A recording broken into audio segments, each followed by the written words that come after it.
There have been quite a few Marvel villains over the years who have eked out a victory or accomplished their master plan despite appearing to fail. Obviously, the villain can't always succeed or the world would have been destroyed 100 times over, but there are still quite a few memorable moments in Marvel comic history where the villain actually manages to win in the end through whatever nefarious means. Number 10. The Supreme Intelligence faked his death in Operation Galactic Storm. The Avengers found themselves in the middle of the Kree/Shi'ar War during 1992's Operation Galactic Storm crossover event after they discovered that the aliens' use of a Stargate near Earth's sun threatened their entire galaxy. The Avengers were unable to stop a powerful Nega bomb from destroying the Kree homeworld of Hala during the conflict, though they discovered a dark truth.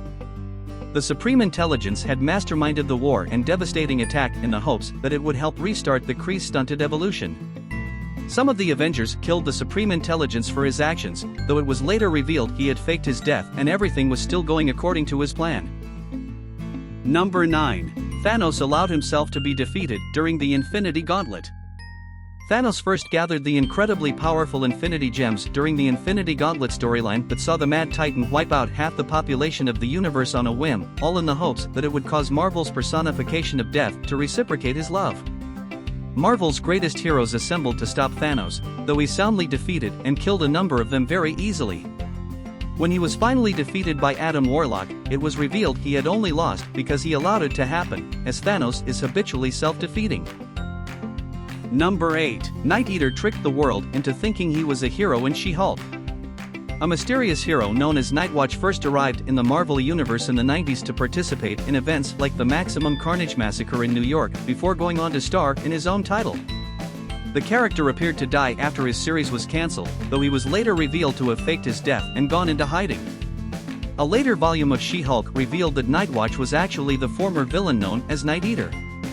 The villain was able to mystically alter the memories of the world into believing he was a new hero and forgetting his criminal identity for years before She-Hulk was able to discover the truth.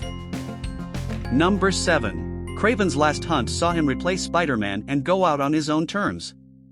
It's hard to call a plan that ends with a suicide a win, but Craven the Hunter did technically accomplish his final mission in 1987's hard-hitting Craven's Last Hunt storyline, which is highly regarded as one of Spider-Man's darkest moments. After managing to drug and defeat Spider-Man, Craven the Hunter buried him alive and impersonated him for 2 weeks as he viciously beat and apprehended criminals. When Spider-Man finally crawled out of his own grave, Craven took his own life, denying Spider-Man his revenge as Craven went out with his final win. Number 6. Mr. Fear destabilized Daredevil's life and set himself up as a king in the Without Fear storyline. Mr. Fear spent months scheming to pull off his ultimate attack on Daredevil in the Without Fear storyline, which saw him manipulate Matt Murdock's wife Milla Donovan with a psychopathic fear drug that further destabilized her weakened mental state. His first victory came when he revealed to Daredevil that there was no cure for the drug, which ultimately left Milla institutionalized. His second victory came after he was incarcerated, as it was revealed that the fear toxin his body secreted made inmates and guards terrified of him, setting Mr. Fear up as a king behind bars. Number 5.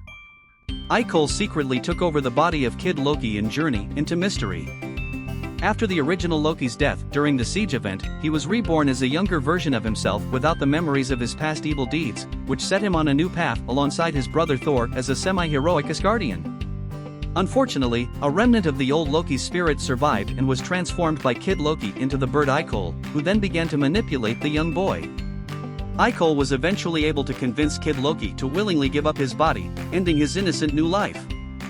Icole was once again restored as an evil Loki, though Kid Loki's specter haunted his new form. Number 4. Norman Osborn saved the world from the Skrulls in Secret Invasion. While he might be better known as Spider-Man's archenemy, the Green Goblin, Norman Osborn also spent some time as the reformed leader of the government's Thunderbolts program, which he operated as his own strike force during the events of Civil War. His political power continued to grow as the Thunderbolts program seemed successful on the surface. Norman Osborn was able to intervene during the climax of the Secret Invasion and strike the killing blow against the Skrull Queen, making himself a hero in the public's eyes. He was able to leverage that along with his growing political power into his dark reign over the Marvel Universe as the Iron Patriot, director of Hammer and leader of the Dark Avengers. Number 3. Arcade killed a number of young heroes during Avengers Arena.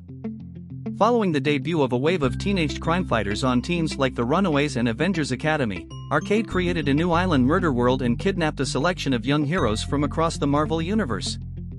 Arcade's previous versions of Murder World featured escapable but dangerous games, but Avengers Arena was different. Arcade pitted the young heroes against each other a la Battle Royale, resulting in a number of gruesome deaths, including some murdered by Arcade himself. Avengers Arena ended with Arcade's escape and newfound clout, and while the survivors were able to enact some revenge in the following Avengers Undercover series, Arcade still got off pretty lightly for the numerous murders. Number 2. Null was awakened by Venom and Dark Carnage in Absolute Carnage.